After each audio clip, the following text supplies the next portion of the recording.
Hi, my name is Nariba Shepherd. And I'm Justin Arnett Graham. And this is Terms of Service. Pew, pew, pew. Listen, it's giving Barbie movie. Okay. I'm not going to explain it further. Okay. I'm just saying that. Okay, so that's the vibe right now? Yes, of that intro just now, yes. It Oh, was giving okay. Barbie movie. Okay. I'm not upset about it. I will not elaborate on it anymore. Okay. Sick. Well, how are you? I'm doing pretty good. I think that I'm starting to hit the Monday scaries, which is just like feeling crazy. That's okay. But I'm very excited Great. for this part of the conversation. Absolutely. You know? You mean Like the this episode episode. specifically? Yes. And Well, all it's that because this like I'm conversation not gonna will act like entail. we haven't been like talking about stuff before we sit down on the mic. Yeah, well, I haven't been. Well, that's because you went outside that and I is took correct. advantage Yes, of a this is fair. situation. It's fair. Well, we're just going to But go I'm ahead excited for and more. Yeah, we're going to go ahead and revisit that. Go Okay. ahead. What are you staring at me for? I don't know. I was waiting for you to ask me how the hell I am. Oh, I thought you were about to be like, I thought you were doing like a dramatic pause before you like No. said something sassy. Yeah. I misread that. Yeah. Are you Well, going to bitch, ask me how how I are you? am? Now Okay. I am, yes. Okay. Well, I'm fine. Thank you so much for Damn. asking. But yeah, I'm feeling good. Yeah? And yeah, Staying out of trouble? I mean, I feel like I got into a little bit of trouble just now trying to ask you to ask me how I'm doing. Oh my God. Yeah. How are you gonna flip flop that on me and make it seem like I was the bad guy? Because it's a bop. Okay. Yeah, it's Fair fine. enough. It's good. Okay, so we have not talked about it yet, but Scandival. Okay. How are you feeling about the Vanderpump Rules saga and Tom Sandoval giving an interview without the consent of Bravo? You know what? I'm not going to get into that because All day long, you're like, we're going to talk about stuff I'm not and gonna ask get you into one that thing, and because now you're like, I'm- meh. because the only thing that I am focused on in regards to that entire situation Mm-hmm. is Ariana, and it's Team Ariana all day. Sandwich shop, And something about her. yeah, yes. it's all of that. That's really the only person that I care about, and yeah, I'm just I don't ready care to about be a- petty overall. yeah, I don't guess. care about a dumb, horrible interview on a podcast with a celebrity. No. Now that was mean. No, not to you. I know. I'm just saying in general, like what you're referencing. Yes. I'm just like, you know what? They can keep it. Oh, it's taking up so much of my Instagram now that I Oh. feel like I'll never return from this. Well- It's just, I liked too many things, I sent too many memes, and now it's just like only Vanderpump Rules. And that makes me sad, but also it's feeding into my content curation for the 2 separate group chats I have about this. Great. So yeah, that's All how right. I'm doing. Okay. Good. Very happy to But- hear it. Like, should we like talk to our guests now? Yes, yes, we should. Okay. We should express how excited and happy we are to welcome our guest here. How are you, my friends? Oh, you Oh, both we're can good, speak we're at the good. same time. Oh my God. Yeah, let him go first. no, Yeah, it's we're fine. good. Yeah, I'm No, just we're like- excellent. We're Okay, excellent. Yeah. Wonderful. Well, thank you so much for agreeing to sit down with us and buckle in Buckle in. for this roller coaster of a conversation. It's gonna 'cause get It's gonna weird. be a good time. Absolutely. I'm wearing my seatbelt. Sick. You know what? I was just like, that's a wonderful answer. So, A little bit of self-introductions. yeah, because I can never do it justice, and I think Yeah. you both are absolutely amazing. So, And you've also been yourselves your entire life. So True. this is also very true. you have the Can most confirm. information. We love being us. Yeah. You know what? No one does it better. No one does it better. And who are we, Michael? So we're Wild Edible World podcast. Love that. We love to talk about the wild plants, mushrooms, and other. Sometimes we're trying to get in some like fish content and stuff, like some invasive species too. Try to prioritize that a little bit. But we love teaching people how to go and find their own food. I fucks with that. I love that. Okay. So yeah, there's 2 of us. I'm Michael. I'm Steve. Love that. welcome, guys. Yes. Thanks. Welcome so very much. I'm very excited to ask a lot of questions because I have super limited experience foraging. I And did I'm it, excited to learn. I'm Yeah. just like, Yeah. whoa. This is, and I think that people are getting more and more interested in it as foraging is starting to like make its way into the internet, which means that everyone can find out about it. Crazy when I think about it, but how do you think they found out about us? I know, the fucking internet, man. It's I was just talking to someone about how millennials and Gen Z view the internet differently because like we were there for like the beta version of the internet. The dial-up. Yeah. Yeah. And Yeah. like they came I used to in. stack those free AOL like Yeah, CD. and I was just we were like, like out here wow. playing games on the internet and ASLing, and we walked so they ASLing? could Oh my run. gosh. Yeah, Yeah. And I think there was hope too for the internet too. That it could have been some sort of great bridge of information between everybody. And Right. I think the generation after us has realized the cesspool that it can be as well. You know? But like they also know how to find things on the internet that I could never find. For sure. Like the information that they access, I'm like, I personally have never been on Reddit. And I feel like I could learn so What? much from. I know. No, I don't know how honestly to haven't internet. either. I, Oh, wow. like, Not on purpose. Yeah, I follow, Reddit like- is the internet. I follow like Instagram accounts that are like from Reddit. And so I get like snippets of it. But when I look at someone like on Reddit, I'm like, how the fuck do you know how to do that? It seems like it's not for me. Do you know what kind of blew up Reddit What? very recently? What? Scandival. They were talking about that shit left and right all over Reddit. They were just like, this is that, this is bullshit. And I was like, you know what? I didn't think that y'all cared. I've never heard that word before 2 minutes ago.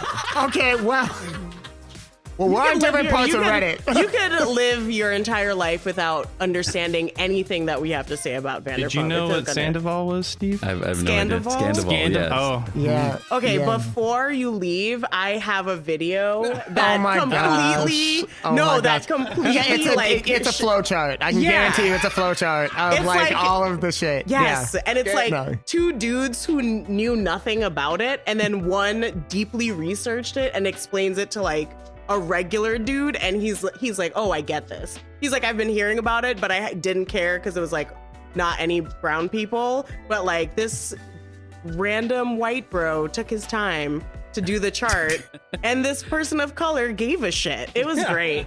Yeah. I love that. see, we're able to learn from each other right now. Exactly. I'm learning something Yeah, from you guys. see, I would just. You can You throw know, it all out the window. Yeah, I was too. just like, You that. don't I was need like, it. that one can just go like straight into the damn It makes dumpster, no you know? sense. No, but But we're here. yes, Wait, did you ever yes, we watch are. Friends? No. Then never mind. The other explanation I have is for that demographic of people. So don't worry about it. Friends is meh. Yeah. Kind of interested. Oh, okay. So Okay, someone well, yeah, explained that- it Yep. Go as ahead, Mary like- Beth. Yep. if Chandler and Monica, it's like if Chandler cheated on Monica with Rachel, but Joey knew the whole time. Oh my god, that makes so much sense, and that makes me so angry. Like, That makes me like so if angry. people watch Friends and you explain it that way, they're like, oh, like I get it. So yeah, I'll show you the it's not even 3 minutes. It's like less than a minute. And if they all Flow work chart. in a restaurant, like it's just That was the first Yes. intro. Okay, They yeah. work, it's front of house at a restaurant, but none of them really do that anymore, yes. except for Rachel. Moving on. Yes. So, yeah. Well, with that, thank you and hello and welcome again To the Friends podcast. Yes. Right. right. Scandival. Yes. And- Oh my god. Thank you. Yes. Look at that learning. So With that being said, what's your sign? I'm a Sagittarius. Splatibarius. I'm a Taurus. oh, your birthday's coming up. Sure is. May Yeah. the 5th. May- Or 4th. Oh, I was about to. like You singing messed up my tomorrow. own birthday. Yeah, I was like, oh. I might have May to the- see proof. You just messed that up. May And the, I was like, I don't know. Driver's license, social security No, card. May 4th. May the 4th be with you. May the 4th be- which I is kind of love like a it. newer thing, but yeah. Yeah. We know someone that got married on May 4th. Ryan, right? Oh yeah. Yeah, Ryan and his wife. Yeah. I was like, we're gonna have to go ahead and cut down that extended pause there because I was like, who the hell are you talking about?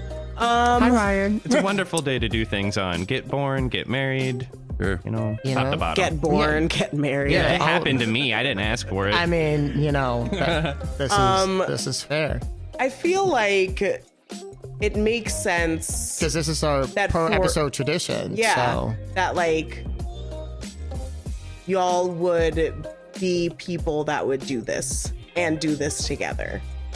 a Taurus and a Sagittarius. Yeah. Yeah, can you Yeah. dip into that So- a little bit? Yeah, I have no idea. For me, Sages are people who are like very focused in on things that they like about, and they could talk forever about the things that they like about. And they're interested in what you have to say, but I feel like it's a toddler moment where you're like, as soon as the other person stops talking, you bring it back to something that you can talk about. I do that a lot. I have a Sagittarius moon, but I also think that they're like some of the most like ready to go do anything people. Traveling is usually a big thing that they're into. I think it's mostly about the like new discovery aspect of things. I don't know. I love a good Sag. My nephew is 18 months younger than me, and he calls me auntie, and it makes me feel fucking crazy. But he's like someone that has taught me so much about doing things that make you feel passionate. I'm trying to adopt that trait, but it's hard.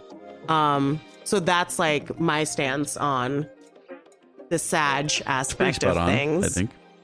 Tauruses. Oh.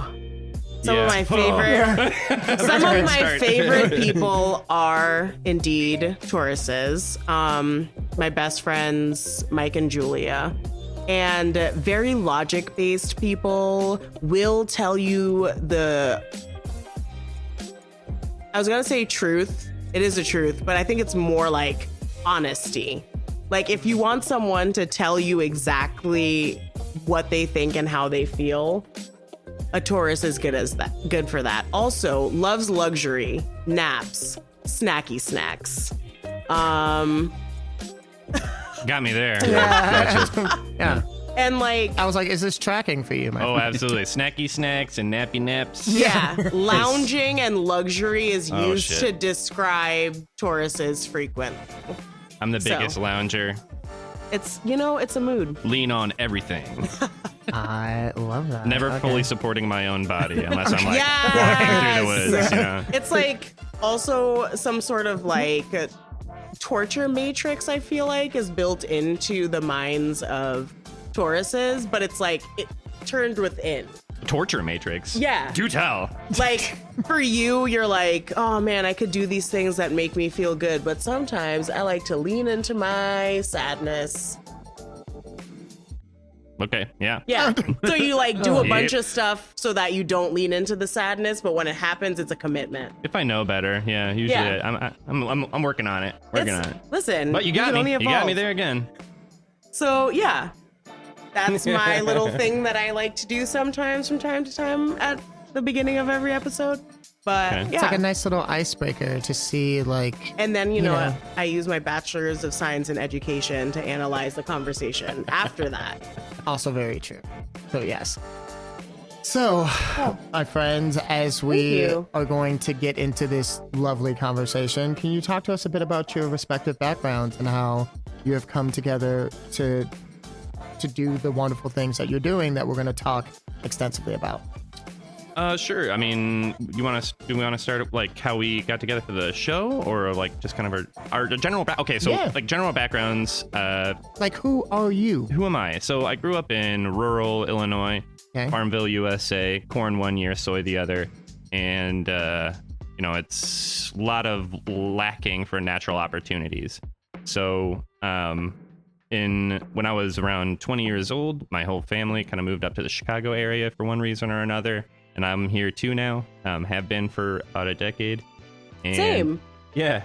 And Welcome. just thank you. I Yes. feel so welcome. And it's honestly the transition from the central part of the state and moving upwards to the northern part of the state has completely given me a 180 on my perspective about the state in general. I've can only imagine. I've gone from a hater to a lover, man. I love the Great Lakes region. yeah. I love Chicago as a city. I think it's one of the best cities in the world. And I think the suburban area is one of the most lush and green suburban areas that True. in as far as large cities like Chicago are concerned.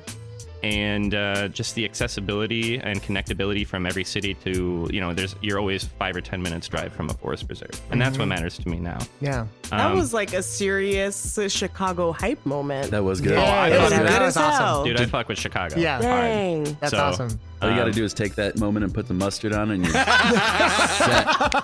Set. Absolutely. But do you like it boiled or broiled? I'd take it say in. broiled. I like a little char. Yeah, char dog it is. Char dog. I'll take it any way I can get it. All right. My man. We said it. My man. Love it. All right. So, and when we moved up here, obviously there was the eye-opening moment of, like I said, how lush it is up here, and it just kind of, you get curious, and I'm a very curious person. Maybe that's a Taurus thing. Oh, and, yeah. I think the same reason that a lot of people are becoming interested in foraging and finding your own food, and also the affordability of that. Right. I was feeling that same thing a couple years ago, or several years ago, and just feeling a little less food secure. So I really leaned into it, wanted to find that niche for myself. There's that Japanese concept called the ikigai, where it's a part of what can provide for your community, what provides emotional sustenance for yourself, and also provides, I believe it's like money, but I find a secret third thing, and that's your ikigai. And I feel like foraging and teaching people about wild plants is the way that I can provide the community, provide a living for myself, hopefully, eventually, working on it.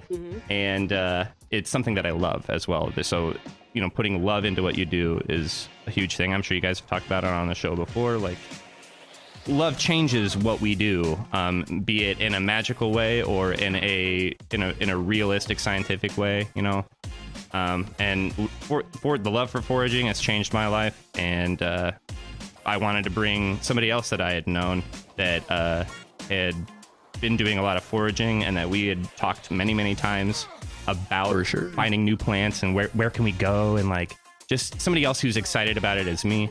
And that's when I brought it, making this show with Steve. And we already talked about your love for snacks. we already talked about my Snacky love for snacks, snacks. and this just That brings the ties whole in. world together, baby. Yeah. I get to Snacky talk snacks. about stuffing it in my mouth.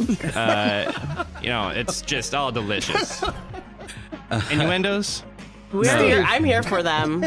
So it's kind of a funny story, because Michael and I have a similar background in how we started foraging, basically finding ourselves outside at a young age, but by totally different avenues. So Michael grew up in rural. I grew up in Joliet, born and raised in the burbs, and my family was pretty poor growing up. So get your ass out of the house, go do something. yeah. You find yourself in the woods, things like that. So that just kind of tied everything together as far as that beginning background in the woods, and then learning how you can take those things and make them special, and make them taking having nothing And making it and into making something out of literal it. alchemy. Yeah. For sure. It's beautiful. Yeah, that's kind of how we ended up there. See, I was the kid that went outside in the yard, and like growing up in Trinidad, we had like all these like actual fruiting trees Yeah. and Yeah. plants around, but I would like smash them into the ground and pretend that I was making food with them, and then like make my nephew eat it when my mom was like, don't do that. But I never thought of it as like something that I actually would like take inside and eat, even though I know that's like what we did. My mom tried to grow a fucking, I don't know what it's called. In Trinidad, we call it petit gal. It's a peely clementines, like those, that Okay, thing. yeah. She tried to grow one of those, and for years it like never produced anything. And then all of a sudden it started like growing shit from it.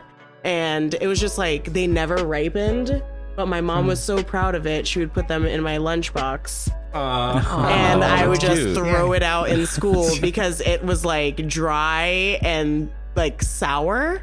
And it wasn't good. Maybe now as an adult, I'll be like, this has some sort of like chefy take that I could do. But when you're 7, you just want a snack. No snack. Yeah. So it's like the opposite. Like I wasn't aware of like foraging as a thing until I lived in the States. Because I feel like in Trinidad, everything was like so much more accessible because you like grow it in your yard. Yeah. Right. Whereas in America, there's not as much of that in like people's personal gardens. You mean in capitalistic America? Well, you know. Yeah. I'm not gonna say it. I have a green card. I don't have. They're listening to me. Okay. They're not listening to you. Okay. Fair. So. Fair. So then for those people that don't know, which there's nothing wrong with it, exactly what is foraging? So foraging is the act of going out and procuring your own food. Food or, honestly, supplies. You know, I like to think of gathering fibers, dead grasses to weave into baskets and stuff. You know, that's its whole process, but that's foraging. Dumpster diving. Guess what? That's foraging. You know, That's like urban foraging. that's urban Yes. foraging. Yeah. Going out to a forest or your yard and collecting dandelions, that's foraging. Going to a national forest and harvesting morels and giant mushrooms or other plants, that's foraging. Catching fish, in my opinion, is also kind of foraging, although that borderlines on hunting. But there are some, I guess not catching fish, I'm kind of generalizing, but like I like to think of it harvesting with your hands. Okay. Or very, some there's tool adjacent stuff, but I think it's very tactile and hand involved as well. I've caught a fish with my hands before. So that's what I'm saying. Really? Just That's what I'm saying. saying. That's Just badass. saying. Yes. Joliet. Yeah. I was like, What are they noodling? You noodled? I was like, oh my I- God. I was like, don't let a fish touch 50-50. these hands. No. I'm good. 50-50 into the idea of noodling, Yes. but I also the idea of like sticking my hand into the unknown. Yeah. What if it's not a catfish? Yeah. That's the part that Well, scares me. I guess part of that is like knowing how bad it could be. So I've had those thoughts too. But then you just like do the Google and you say like, okay, what's the most dangerous fish in Midwest rivers or whatever? And there really isn't one. You know, you can maybe catch some spines from a bluegill or a bass or something, but for the most part, they're avoiding you as well. So noodling is kind of like, you're not necessarily like reaching into the depth, just kind of letting the environment acclimate around you a little bit. I definitely didn't noodle, for the record. Okay. Yeah. No, I stuck my hand in the water and grabbed a fish like a bear. Like a bear. Yeah. What do I know? Yeah. What do I know? I just didn't want people to come to me for noodling advice. Okay. And then I don't know what the hell to tell them about sticking my hand in an abyss or anything like that. I don't know. I just, Well, hey, I just don't come grabbed to the me fish. for advice for noodling either, because I've handled less fish than Steve. So Yeah, and I've handled don't zero. I so, don't yeah. fish, but I could break down your fish for you. And there I we mean, go. Yeah, You I know? like it. Yeah. And that's amazing. I mean, That is an absolute skill. Absolutely. the idea of putting my hand in whatever unknown, the number one thing that I will always think about is how I'm deathly afraid of snakes. Oh, sure. Like, I don't care if it's like, oh, just fire up the Google machine. And the most dangerous snake in the Midwest is a garter snake. You will not see me there. Okay. enough. Like, no, it will not. No. I don't fuck with snakes because they don't have the part of their brain that forms like loving attachments. They're So not like they're. They can't I'm not love gonna, you. like, I'm not they gonna will recognize you and be familiar with you, but they don't have that like love situation. So I'm into like lizards because they could do that. See, I did not know that, but also I learned that from Crystal's partner, Maggie. Oh, okay. Yeah. But also, I just feel as if there are certain animals that when Aren't you're for in us. their home, Yeah. maybe you should have knocked first. Oh, yeah, Okay? yeah, Like, I don't 110%. think that you should just show up there, because if they decide that they're gonna like go over your feet, like when I was like 11 and turned into like fucking Flojo when this like garter snake went over my shoes in like northern Illinois. Yeah, I don't even think I ever saw that friend that I visited that house ever again. Oh my god. Seriously. No, like it's that bad. And also, random tangent, my mom is from Arkansas. So like deep south, Helena, Arkansas, the town that time forgot. If anyone happens to be listening to this in Helena, Arkansas, you can do better. Oh my You god. can do better because there's not much going on down there, and the firefighters currently, God willing, they were strong young men when my mother was a little girl. Oh my so god. when we would go and visit, they were very old men that also were just like, "Hey Dolores, how have you been?" And she's like, "Wow, they're still." I was like, "Yeah, this is the town that time forgot." Okay. And so when she was younger, she's like out in the bayous with her brothers, and she ends up getting bit by like this like fat black snake, and they like stomped that snake out. Yeah, and my right. mom has been traumatized her entire life. You can't there can't be a snake on TV. You can't talk about a snake. Nothing. So naturally, growing up, I thought they were the coolest things ever. Oh so my I God. did like research papers on them. I had like books on them, and I was like, oh my god, these are amazing. I know so much about snakes. It has turned into a phobia. That's Okay. incredible. It went all the way back around. Oh my gosh. Oh my gosh. Like do you know what the biggest snake in the world is? No. It's Yeah, I okay. don't. Okay, it's a reticulated python. Never okay? would have said that. Yes, most people would not, because you would assume that it's an anaconda. But no, it's a reticulated python, and the largest on record at, up until the point where I stopped, Paying attention. was 36 feet. Incredible. And don't want also, that. do you know how they search for anacondas in the Amazon? No. They wade into the river. They just wade and then thump, and then they all reach down and pick it up. Get out of here. Yeah. Terrifying. Yeah. No so thanks. so the idea of putting my hand or whatever anywhere, no, it's not. No, but I digress from that I because just discovered I have a new phobia. yeah. I'm Damn. sorry, but it is what it is. I was And- going to tell you about the time my brothers used to throw a fake snake at my sister all the time. No. And No. she got so desensitized to it that one day when she walked out of the house in Trinidad and a real No. snake fell on No. her, she was shaking the shit out of it, No. yelling at my brothers, and then realized that it was a real snake and promptly threw it on the ground and ran away screaming. So that is me about to pass out just listening Yeah. to that. I had a neighbor, and this is gonna wrap up this whole snake situation. I had This is what happens. Yeah, I know, but I had a neighbor that found it hysterical that my mom was terrified of snakes, and he had like a plastic snake that he like rubber snake he put underneath like a wagon in the garage. I thought my mom was going to sell the house that day. Oh my God. Because Wow. I mean, That's the way, and also she has never spoken to that man to this day. I wouldn't either. Yeah, absolutely not. Like, if she was going to have a heart attack, that would have been the day. Fuck his couch. Yeah. Yes, it was awful. Okay, so foraging. Yes, right back to nature. Let's get back into nature. Now that I've had a little bit of time to think about, I want to refine my answer about what foraging Okay. is Okay. a little bit, and give you a new overview Okay. that it's correctly identifying, correctly identifying, and harvesting useful or edible plants and mushrooms. Okay. Awesome.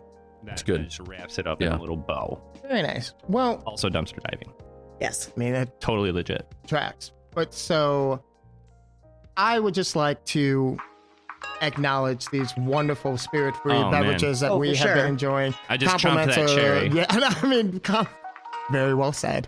Shout out to Cheyenne English, aka Miss Perfect Pour, for this Walk the Plank, which is featuring Ritual Zero Proof Rum Alternative, Cold Brew, Pineapple, and Cherry Bitters. Yo, This is so good. Yes. Super yum. Yes. I just NA did the bitters. cherry thing and took a sip. Delightful. Yes. This What, is you're not going to say chomp the cherry too? What, Sorry. is it weird? You know, Chomp is just not like a thing that I Not in say. your vernacular? No, it's not in I there. mean, I had a nice sip of this. I love how much everyone is enjoying it. Coffee's not for me, Fair enough. but this is lovely. So good. Absolutely fantastic. You gonna eat that cherry? Nope. Give me. Okay. No worries there. You There snooze, are. you lose. Yes, no No, worries yeah, at what a all. loss. I know. I mean, it's Not wild into out cherries here. too, or is it just because it touched coffee? Oh, it's because it touched coffee. Damn Yes. it. Oh, Yes, it's It fell literally. in. Oh, we'll see. Everything's gonna be just I'm fine. gonna have to drink this one too. So Merp.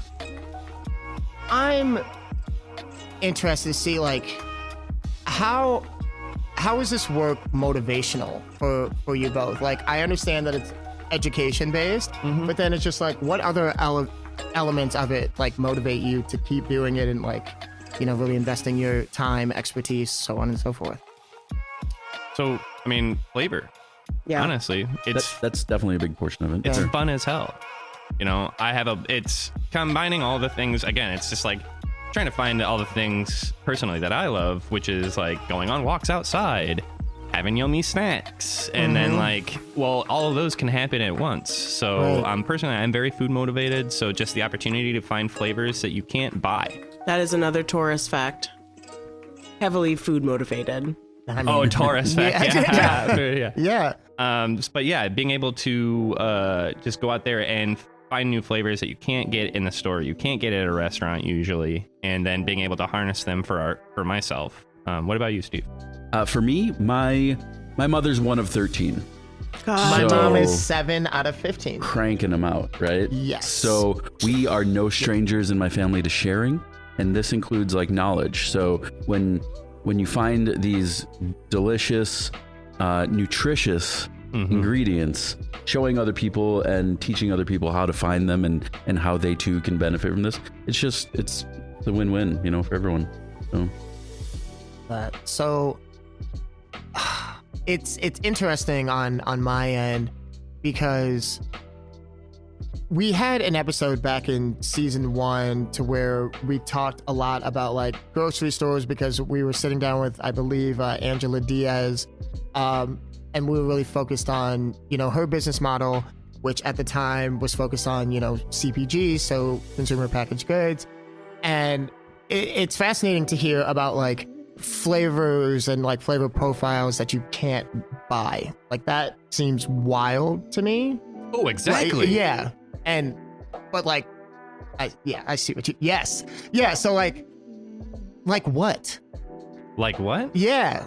Well, Like, lots are of there any examples that I could reference, or it's just you have to experience it? Yeah, absolutely. I mean, there's stuff that a lot of people know, and this isn't necessarily the best leading example, but like morels, you know, Oh my I would God. never experience morels if I had to pay for them. Let me just say that. Like, I will not pay for morels, and I would I feel not like have paid ramps for are morels like before that too. Yeah. But I by also, the pound, like the amount of like I guess maybe I'm a little spoiled because I have a little bit like what we're able to harvest whenever you go out there and you find it yourself. The amount that you'd have to pay for and the amount of money you pay for and what you get from that is not satisfying to me. Yeah. I never would have tried morels if I didn't work in restaurants. Same. Sure. I would have never known about them. Yeah. And I would say that for the vast majority of people, most people, when they think of mushrooms, they think of, you know, your normal button mushroom that you find at the grocery store, pre-sliced, probably pulled, you know, weeks ago and you know, just packaged and shipped and whatnot. And if you've never had hen of the woods sliced and Yes. sautéed in butter, Yes. a little bit of salt and pepper, and you've never had a mushroom. Oh my God. Right? Yeah, Yeah. totally agree. Yeah, 110%. So Fucking hen of the woods. Mm. Exactly. One of the best Solid mushrooms call. out there. Yeah. So other things that you can find that you wouldn't be able to get in the grocery store are things like spice bush. So it's called Appalachian allspice, and they're these red berries packed with fat, but with that fat comes like aromatic absorbent properties. So basically it's its own little spice bomb that is like I mean, it's called Appalachian allspice. It's got like heavy citrusy flavors. It almost kind of opens up your sinuses. It's got this like Szechuan almost numbing effect. It's this really, really awesome spice. I didn't put it in the persimmon jam that I brought with us today. But, You got jam? We got jam. Yes. So we brought some jam, and that's another thing that you're not going to find in stores. Of course, we're gonna taste it, and we'll see what you guys think about it. Yeah. And in this Snacky jam, snack. I guess, is another example of a fruit you're never going to be able to find in stores, probably because it has such a small window for comfortable consumption, I guess I should say. So they need to be hyper ripe, like super, super ripe. To the point where, like, you know, a banana would be basically turning to mush and falling apart. That's how you want an American persimmon to be. And they're smaller. They're about like easily 50% of my palm, the size of a golf ball. Yeah. Okay. And they, because of how unwell they age, I guess, it's not appealing for the American grocery consumer to have a bunch of squishy fruit sitting. I mean, and it can get really messy because if it's not fully, completely mushy ripe, it has this pretty strong astringency to it. And it's not toxic, it's just unpalatable. But as soon as it fully converts all these sugars, it becomes the most delicious, sweet, incredible, jammy. Tastes like caramel. So good. And dates. Yeah. It's an incredible fruit, but you're not going to find it in stores, just like pawpaws. So I was gonna say, when you started describing it, I was like, pawpaws have to be like that before. Correct. The whole thing. Also, I was very confused the first time I heard that we were bringing pawpaws into the restaurant, because that's what we call papayas in Trinidad. Yes. Yeah. So I was like, what? This, and it also looks like a mango, but a bean mango on the outside, and then you open it up and it's like weird custard banana pineapple filling. I don't Exactly. That's It's how I like to fucking think about it, like a weird. banana and a mango. Yeah. And it Mash does up. look like a legume on the outside. Yeah. And it is a relative of the mango. So you're absolutely on the right track for all She's that. weird. Yeah. So yeah, the pawpaw. I love talking about pawpaw. That's North America's largest native tropical fruit. And that's another one you're never really going to find in stores, probably because of its color. You know, Yeah. Americans are very concerned about the visual quality of their foods. Correct. And so whenever you have overripe bananas, they tend to not sell unless you market them specifically for banana bread or something like that. And pawpaws are kind of the same thing, except they also come with the territory of most people not knowing what the hell they are in the first place. Yeah. So, and then on top of it, you have them a brown mass on the shelf. She's tall. And, oh God, these cocktails look good. Yes. Spirit free. Spirit free. Spirit free, my friend. Spirit-free cocktails. Yeah. Yes. Mocktails. Yes. The Heckle Ingest is what we are enjoying now. Oh, she's spicy. Again, coming from Ritual Zero Proof, but with the whiskey alternative, finished with blood orange, ginger, and lemon juice. Wow. And what? What's that rim? Yeah, what is this on the rim? Tagine? Oh, okay. Some Habanero. habanero tagine. Okay. Tahine. This is good as hell. So Yeah, it's good. Damn fine. it. And this Very is fine. beautiful. Yeah. Okay. The flowers are a very nice touch. Yes. Oh my God. Let's go. Yeah, I was like, okay, Ow. yes. I'm like, wait. God damn. Just a nice kind of like green beanie taste. Like very fresh. Yummy. So, This is so What? damn good. God. absolutely. Thank you, Cheyenne. Thank you. So, one thing I want to touch upon is there, I don't want to say like the dangerous side of foraging, but there are like a multitude of ingredients that look like one another, but they aren't. Right? Yeah. And they can be poisonous. So how do you? I mean, I assume it's just through education and those ways to tell them apart. But if you Happy are- snacking, don't die. Yes. I learned that from yes, Black Black Forager. Forager. Yes. Yes. Alexis Yes. rules. yes, She's the best. yes, I met her and I word bombed that is correct. for a long time. Justin was there. Yes. So nice, Yep. but also like Yes, word bomb. Yes. Yeah. When I met her, I like shut down because it was like, well, I mean, she's so busy all the time. I don't want to. We're like, we're friends. We chat on Instagram, and it's like I don't want to like be like, hey, this Yeah. is what we're actually meeting. Like everybody else is already like coming up to her, and but yeah, she's an awesome person, nicest Yes. person, Yeah. as nice and as funny and cool as Yes. she seems Yes. online. That's what I Such said. a genuine person. Yep. Yeah. Yep. Lovely Except woman. to her because I was word vomiting. Good for you, Yes. though. Yeah. I wish I would have been more complimentary. Yeah. yeah. You know, and I was like, it's very nice to meet you. That's I'm like, I know who the hell you are. I'm gonna walk away now because you're amazing. Yeah. So yeah. But the don't die part, yeah, very Yes. important. Yes. Very Don't important. die. But the important thing to remember is that if plants looked that much alike, then they would be the same plant.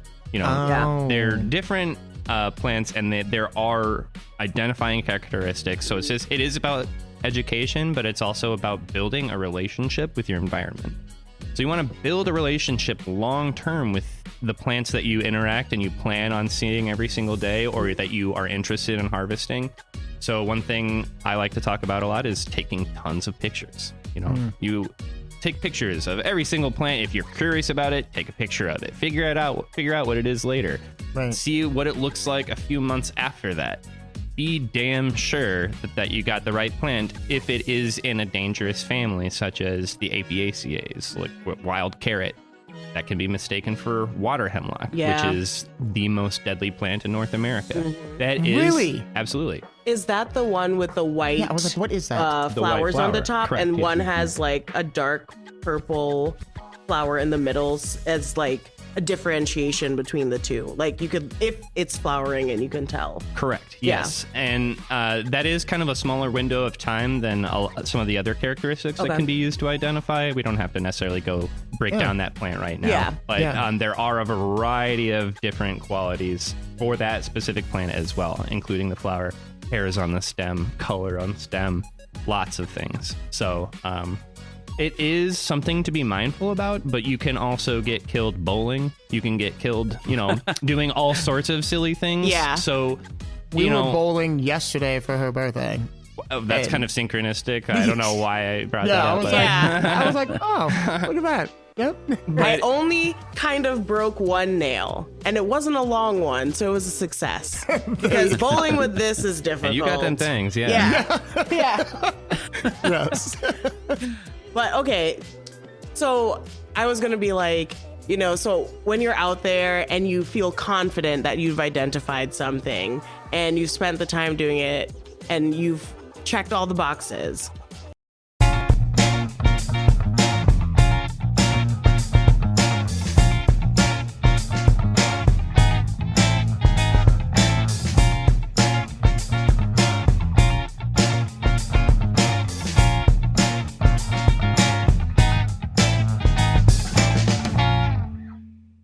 Sigh.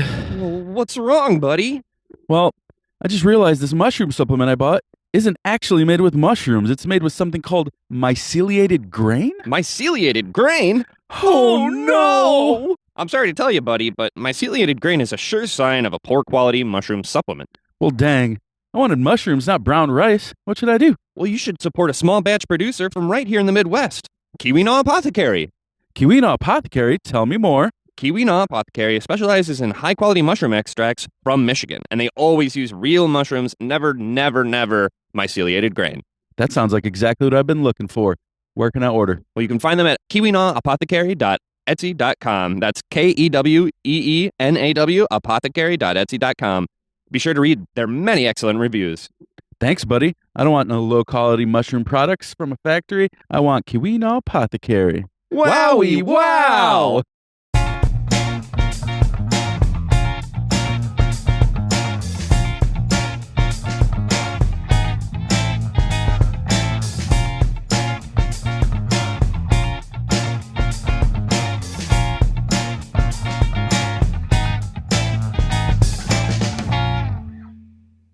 Can you snack on the go confidently?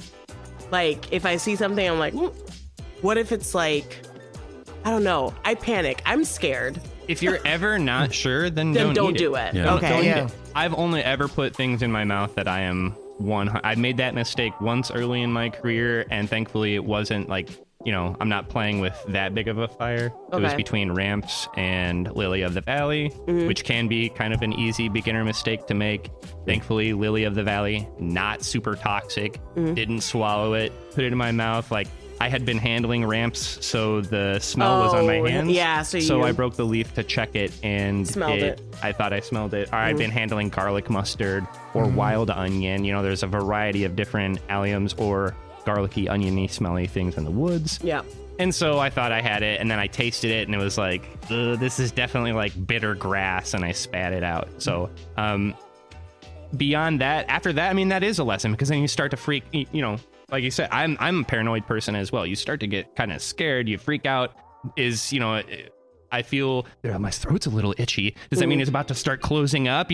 Start furiously WebMDing or whatever, and like, Right. And it's just like death. yeah, you're dead. You're already dead. How are you googling this?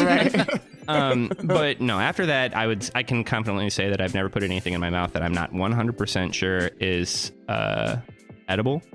And then within that, there are still some caveats of whether your personal body is going to interact well with it too, True because that. we all have different bodies. Right. So that's one of the things that you kind of encounter with pawpaws. Even it has one of the, like, there's a cilantro gene for pawpaw. Some people just think it tastes awful when it's cooked. I don't think it tastes awful. I think I'm it glad tastes that's not me. freaking awesome. But I do know some other foragers in the community that think it's terrible when it's cooked. The good news about that is that there's never been a better time to start foraging than now. Oh, Because yeah. you have the internet, you my have God. all these reels and Instagram videos, and Just there's resources so in general. many different ways Absolutely. Yeah. for you to double and triple check, like we always preach, triple ID your ingredient. But there's never been a better time than now. Check out these people that are dedicating their time and making it their livelihood to make this content. And I mean, it's just foraging mecca right now. Just Absolutely. No, flourish. it's the prime time, because you do have the access to people who have been doing it without social media for their whole lives. People like Sam Thayer, who wrote some of the most impactful identification books, and he's up in Wisconsin for you. So for us Chicago folks, that's a huge freaking deal to have somebody, a lot of these foraging guides and edible plant guides are made by people that are out on the West Coast, or up in New York even. So you get a lot of coastal activity. And really, whenever we talk about the history of North America going back to pre-colonial times, the Great Lakes area was where it was freaking at. Like, this was a huge population of and still is a huge population of indigenous people. And the amount of food that was and still is here, is what sustained populations of humans for thousands and thousands and thousands of years. True. And the way I like to think about foraging, so you forage seasonally. So morels, you have a few weeks to find them at their best, and then they're gone. They disappear. So I'm a gardener in my personal life. The way I like to think about foraging is imagine the best, most nutrient-dense ingredient grown by the best gardener. That's Mother Nature out in its natural habitat. And so that's why you can find all these delicious things that are so unique, and so that's why they're like ramps in the culinary world. Yeah. are so prized, is because there's nothing really like them. There's things that are similar, like green onions, but you can't. Ramps are lit. Yeah. Yeah. Just has like a heat to it. It's got Yeah, a punch. for sure. It's different. And Yeah. you could use like every part of it, Yeah. even down to like the roots, dehydrate it, pulverize it, ramp powder. Like, Yep. So would you say that foraging is a part of agriculture? Because I have a follow-up question to that one. It should be. It needs to Okay. be more part of it. Is it currently? Can be. Sure. Yeah. Is it currently? I'd say no. Okay. I'd say agriculture as an engine and as a industry, I think foraging is antithetical to it. Yeah. Okay. Because Yeah. you don't See have that. to pay Yeah. anybody for it. Yeah. Nobody has to grow it. You know, Yeah. you don't need an entire warehouse full of chemicals to make sure it grows. Foraging It just Yeah. happens. is like forever because Yeah. that's what we did initially. Like sure. agriculture came hundreds Yes, of years well, and- later, and that's the and we've just forgotten about it. Yeah. That it's like It's part been, of the it's been a makeup. part of our lives Yeah. far more than agriculture ever has. Yeah. And agriculture has done wonders for human civilization. And where you know, the fact that we're able to have cities and recording equipment like this, you know, population density like that is somewhat due to agriculture. But 100. Largely. Yeah. there Yeah. were cities, you know, and there are other types of agriculture that happened in history that Yeah. did incorporate foraging and natural gathering and still fed massive cities with people well, and were less harmful and less impactful. Yeah. yeah, because the reason why I asked is because trying to draw that line between people that would believe that, you know, foraging is a form of, let's say, like urban agriculture, right? Because last season, we sat down with Mecca Bay and Boyza Itaji of Sisters in the Village 100. on the south side, and their whole like call to action is to grow your own food, to be one with the earth, because just as Black women, that is how they felt a connection to their ancestry, right? And so I think it's very interesting on the foraging side of like being out in the wilderness, being able to identify things that, you know, have sustained us for centuries, right? And the fact that Black and brown people made it known to like colonizers that this is Absolutely. like Yeah. what the land has to offer. Yes. So and They that's rewrote why all of Pocahontas, but they got that right.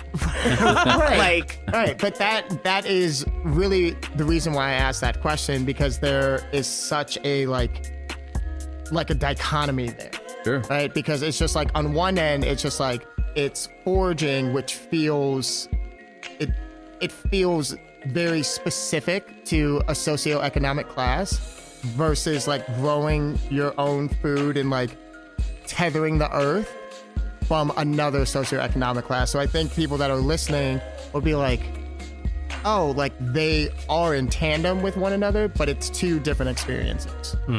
If that makes sense. Yeah.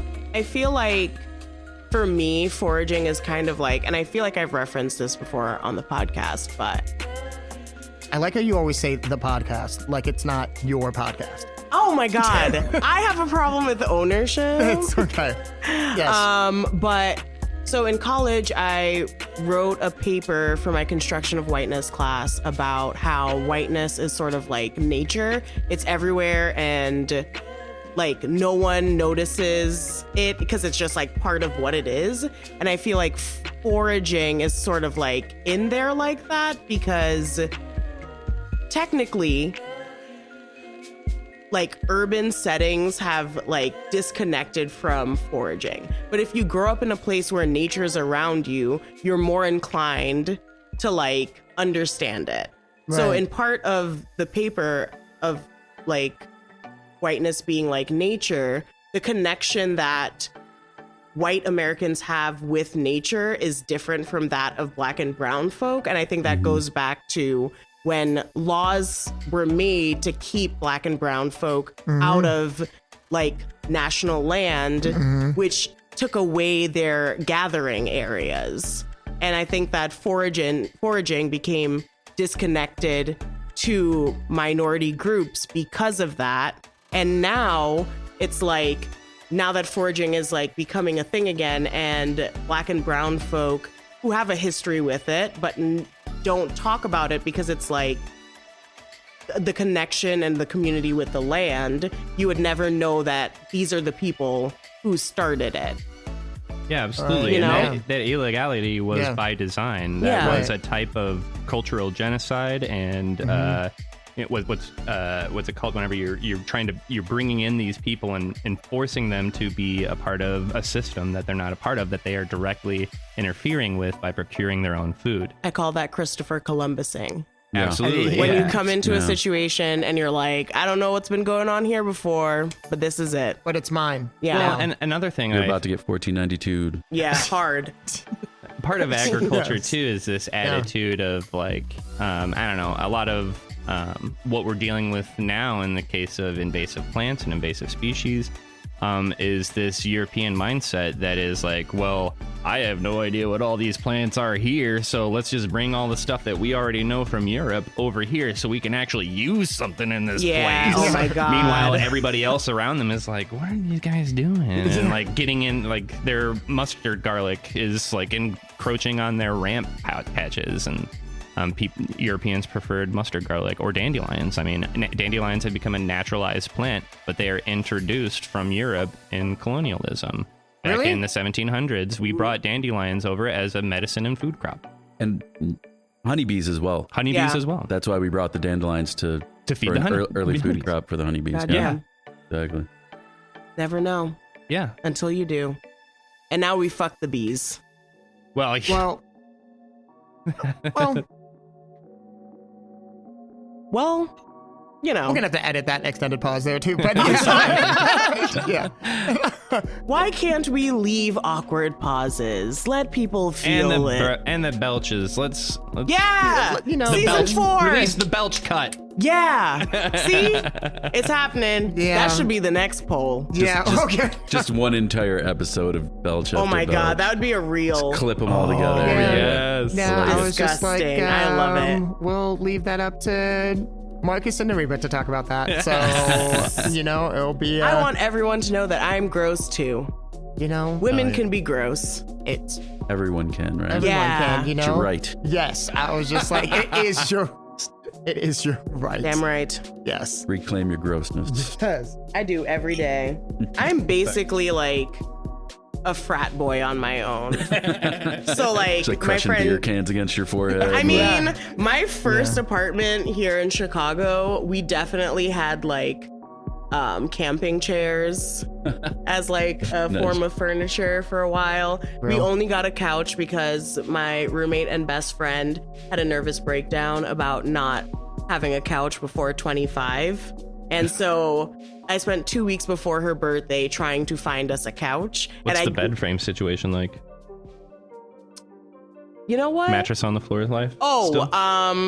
I did that up until We're nailing I'm these long pauses. yeah. It's great. I did that up until was kind of a weird question. 25, 26. Definitely a mattress on the floor person until I was 26. And then I got like one on Amazon, Yeah. and that changed my life. I was like, oh my God. But I prefer my mattress on the floor because I have cats, and like I don't want anything they can get underneath because then I can't get them out. So, but I am going to have a bed frame like a normal person. Someday. Thank you, my brother and my sister, for buying it. Hey for me. man, happy that's for just you. a silly rule. You don't need a bed frame. I know, but it makes me feel like a grown up, and there's a lot of things in my life where I don't feel like a grown up. So I'll take it where I can.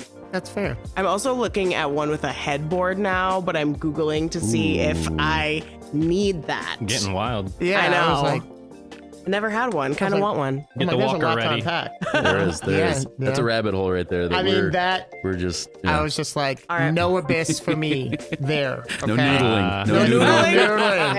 noodling. No noodling. No. So let me see, because I want to talk about how the outdoor experience, like the access to like wilderness and things like that.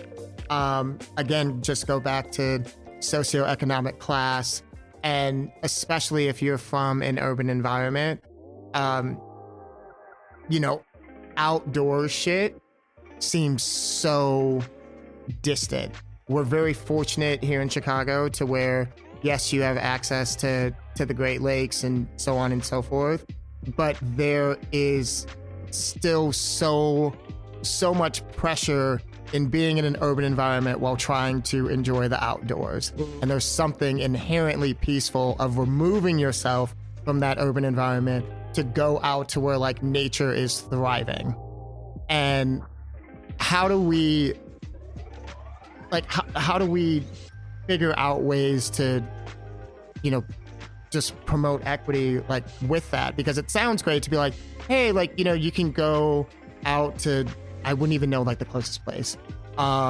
Yeah. But you can go like 30 minutes outside the city and like, you know, you can forage and it'll be absolutely fantastic. And when this episode drops, we will have an experience together that we're certainly going to touch upon by the time that this wraps up. But I'm really interested in hearing your thoughts on bridging that class gap in wilderness accessibility, if that makes sense. Yeah, I think that it's pretty multifaceted too, because I mean, unfortunately, I think in the last few years, people have valued their time more, you know, since we all got a really good look at what time is sitting what at time home, was or it? what time was it. Yeah, exactly. So the unfortunate portion is that for a long time, foraging and things like that were like a lower class thing, you know, because you were foraging for your food. You were, you know, if you're from the lower caste of society, you're trying to put dinner on the table. And unfortunately, our current economic model keeps us in the restaurants, in the workplace. Yep. So you don't have that extra time, and now it's more of like a upper middle class, upper class thing. Leisurely. You have It's a this luxury. leisure. Yeah, it's a You have this- luxury. Yeah. That's Yeah. okay. And that's This what I is- was getting to. Like, foraging sounds like For a sure. luxurious thing. This goes back to that same fucking paper that I wrote about. So, like, camping was a thing that I talked about, where in America, the poorest of white people have access to camping, whereas, like, urban areas, it's only being used as a tool to, like, get underprivileged kids out into nature to give them a break from their reality, and then they can't access it afterwards. And it's like, how will you give people tools that they can't use, you know? So like, I think with foraging, especially like here, I think it's something that people could have more access to, because there's like metras here, you know? Like, you can try to like plan something along the metra, so that you are able to get out into places that have these different things that you're looking for, and you get to experience that. Safety wise, that's my thing, is like, how do you know where you can and cannot go? Like, Right. you know, trespassing things. Like, I think that for me, it's more of a safety and security in foraging. Absolutely. You know, like, Yeah. I want to make sure that I'm not wandering. Like, for example, morels around the Starved Rock area, they provide a lot of the morels that the restaurant industry is using here in Chicago. And like, those people will shoot you with a gun. Yeah. Yeah. So it's like, you know, how can we be as safe as possible while accessing this lost tool, That's a good point. you know? No, absolutely. And that is something that, you know, it's still a struggle. Yeah. I mean, when it comes to bridging the gap of like, you know, I think it's important to have more Black outdoors creators. You know, there's Black people outside, the Maybe out Instagram there. creator. BPO. They're a great account. They're a great Chicago couple. I love them. They fucking Hilarious. rock. Yeah. And it's just a joy. And they just did it.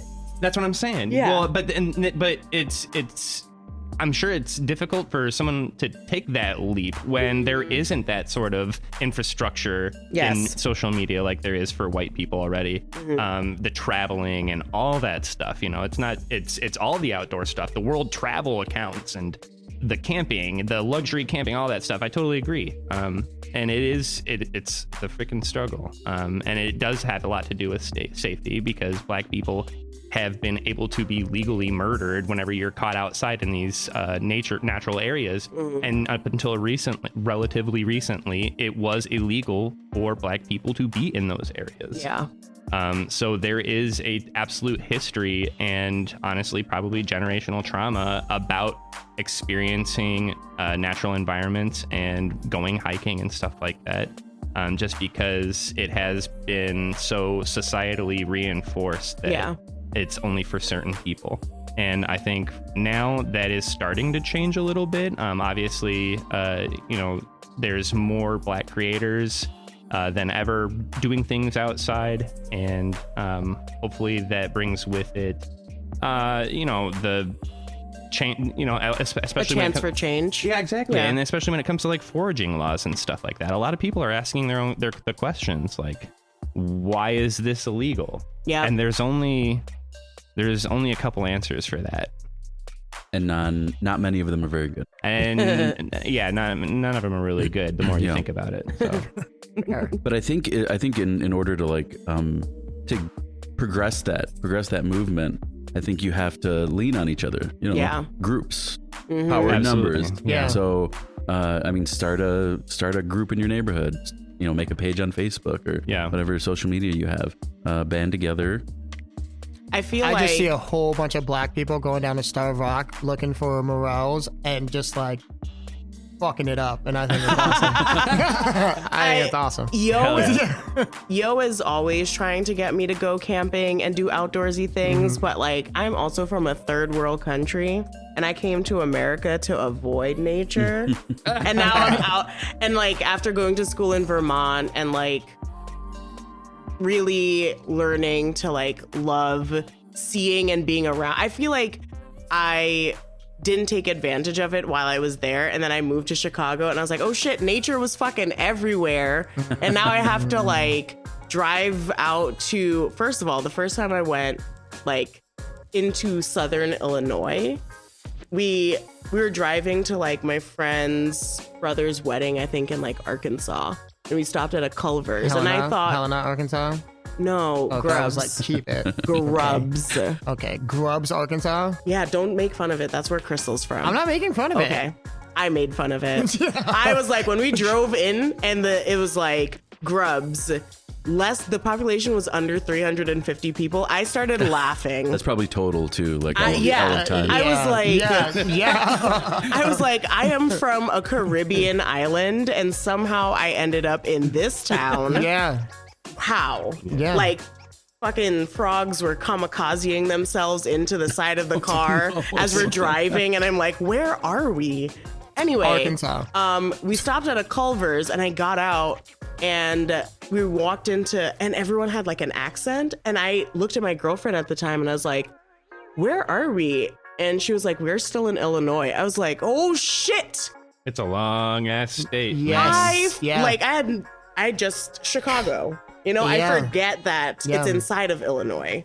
Yeah, when my grandmother and subsequently my grandfather passed away in Helena, Arkansas, I drove from here to Helena, which, my God, the amount of time I spent in this state. Yeah. I was like half of it. Yeah, I was like, you have got to be kidding me. Too long. And so we ended up like pulling over somewhere in like, southern Illinois. And it was myself and my cousin Marcus, and my cousin Marcus is significantly darker than I am. And the gas station clerk was like, where are y'all from? It's like, oh, just Chicago. We're passing through. She's like, you need to be careful out here. And I was like, okay. And then I had like that small thing. I was just like, well, where am I? I was like, and we're still in Illinois. Yeah. I was just like, I grew up knowing things like that, like in Arkansas, right? Yeah. And then also, I think that was like a 17-hour drive. Oh my God, it took forever. Gosh. And I thought that I was going crazy because we ended up crossing the Mississippi like 3 times. And I was like, what is happening? I was like, we're going over another goddamn bridge over the same damn river. And I was like, what mistake did I make? And ultimately, when we were driving back after my grandfather passed away, we're in some back road in Arkansas, end up getting pulled over by like, you know, a very like Dudley Do-Right police officer who wanted to know everything about us when like we ended up being, I think, like 12 miles over the speed limit. Like, just give us the ticket and like, you know, we'll go back to where we're coming from. But it was those very, very recent incidents that just reminded me of like, the further you put yourself out there, the more uncomfortable it can be without appropriate support. Yeah. You know, because I was like, I mean, like, I've been from Chicago like my entire life. But also, I was just like, yeah, it's Illinois. It's fine. Apparently, not always. not always. And then Arkansas, I was just like, I spent my like childhood growing up there. I was like, oh, it's entirely fine. But then also, my grandparents are buried in a black cemetery. Gotcha. Wow. Because that still exists. Because that still exists. What? That's a thing. Yeah. I didn't know about that until right now. Jeez. Yo, America be wildin'. This is crazy. Yeah, it's wild. Facts. Yeah, I was like, what is this? And that's a conversation for another time. But just remembering driving up to like, you know, this beautiful lush cemetery, and then we're driving alongside it, and you just keep going, and there's like all this wilderness, and then like the road gets rough, and then, you know, I was like, damn. So it goes all the way back to, you know, this is supposed to be accessible to everyone. Yeah. But it is prioritized for not for everyone. Like, I'll just leave it at that. Yeah. And as we're approaching time, I wanted to ask you, what do you think is something really important that the industry should know about foraging? This is a great question. Yes. Thank you. So it can be a lot to unpack, but I think just trying to be short and sweet is it is out there, and these ingredients are available to us, but just because they're out there now doesn't mean that they'll be there forever. So you should treat them as a precious thing and a like a treat rather than something that you're entitled to. Yes. So which is respect the ingredient. Yeah, which is why I like earlier brought up like the ramps thing, where in the last couple of years I became more aware of the fact that like you shouldn't pull them up by the roots. Sort of like leave something there to be there again. So I've started like focusing more on clipping the leaves instead of just ripping up the entire plant. But I will occasionally, if it's like, if I could see the bulb a little bit, I'm like, okay, you're mine. Because like if it rains, it's going to wash away and I could just like eat it.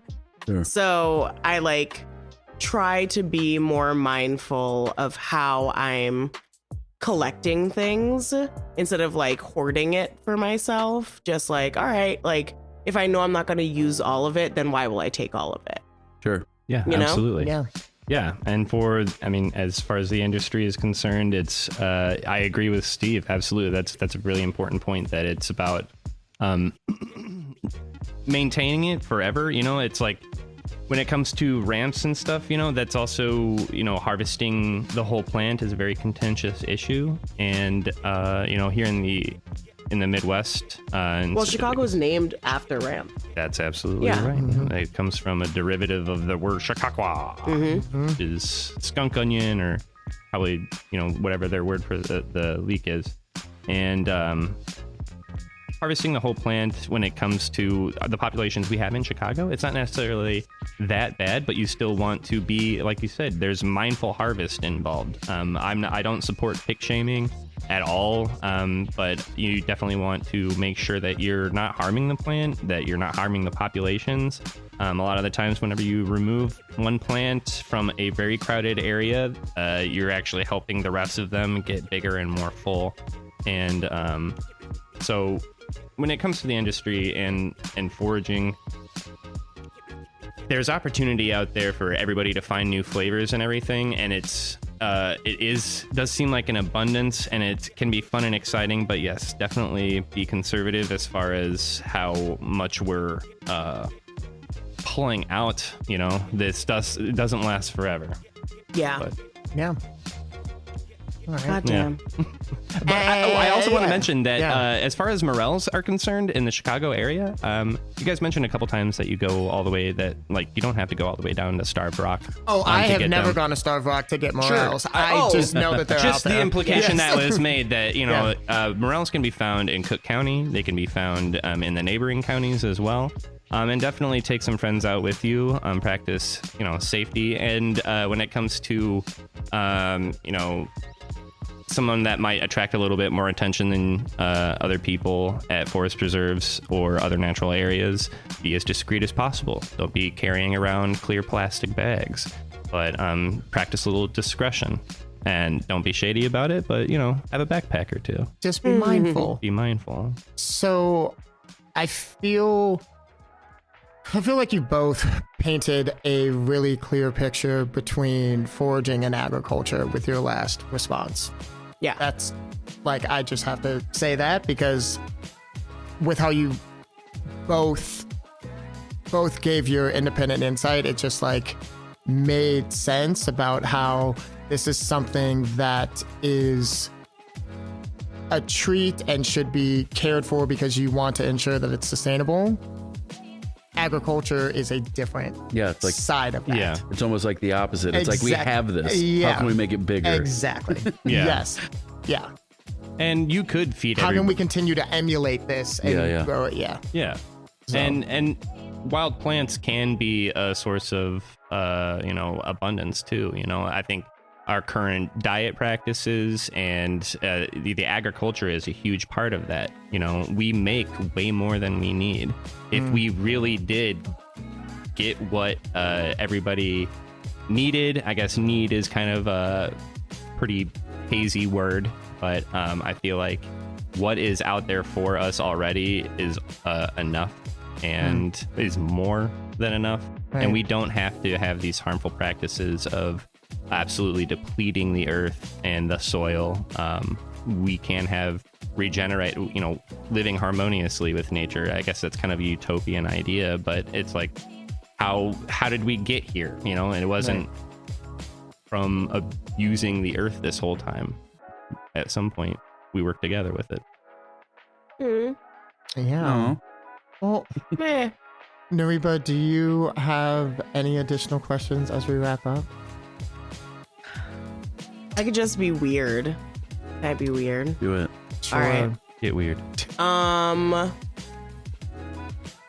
Okay. So, if you could bring home any one animal from when you're out in the wilderness foraging and have it as a pet, what would it be? An ermine. Oh, Yeah. okay. For sure. What? Yeah. You answered that so fast. Yeah. Well, I what already was know. Wait, what was... You don't have a wild animal that you would want to bring home? No. Oh my gosh, I had that thing loaded, ready to go. What was the, Yeah. what was the answer? Ermine. A what? An ermine. So they're almost like a ferret, like Yeah. a wild weasel. Mhm. Hunted for their fur. Okay. Unfortunately, super fucking cute. Okay. They turn white in the winter. Yes. Okay. That part I do know. All right. I'd be watching David Attenborough talk about anything. With that. I love right. it. What about you?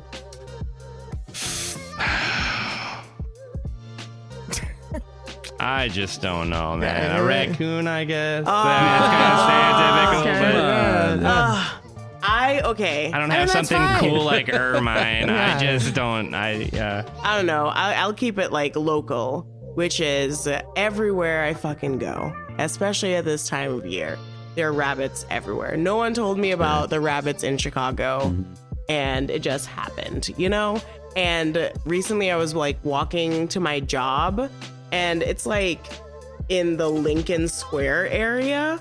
And this rabbit didn't even fucking flinch. I was like ready to pick it up and it didn't move. And then I got scared and I kept going. Yeah. So I mean, like that would be, for sure. yeah. Well, what's yours then? Oh, Justin. A snake. Oh yeah, right. Oh yeah.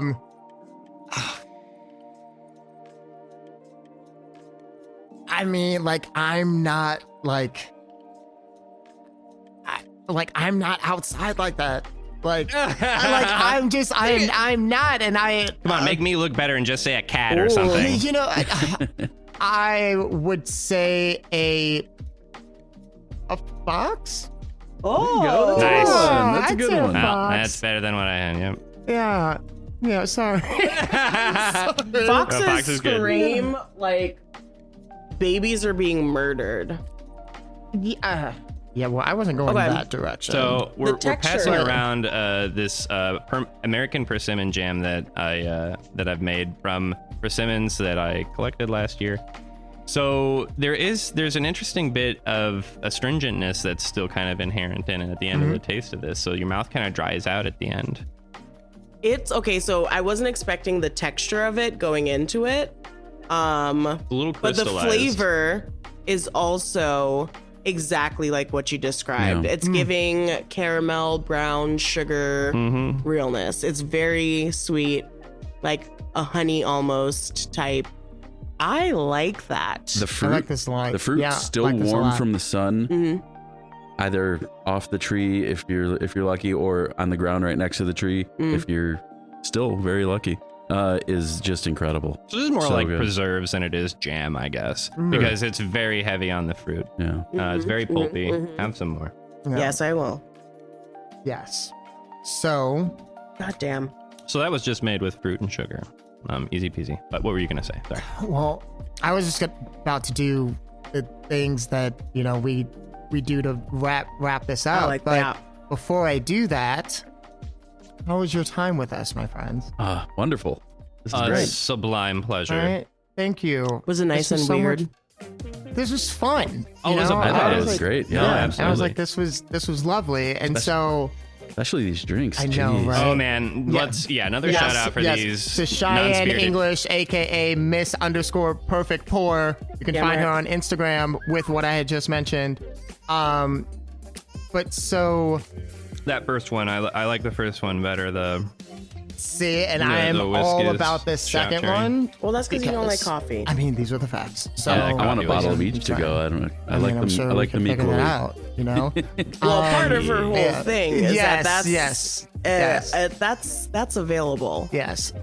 She be making beverages to go. absolutely. Word? Yeah. I'm gonna talk about that off mic, but yes, absolutely. Yes. So, how do the people find you, my friends? So we're on Instagram and Facebook. You can listen to our show, Wild Edible World Podcast, just about anywhere. But if you want to find us on social medias, you can find us at Wild Edible World Pod. And then personally, I do lots of free wild edible food education on Instagram, YouTube, Facebook, TikTok.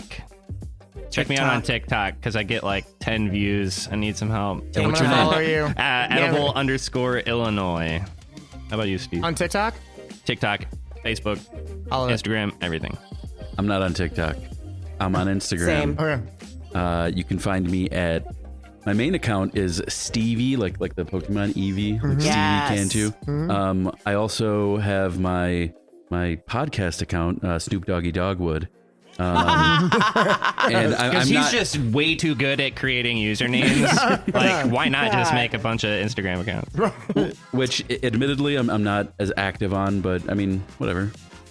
You can find me. Whatever.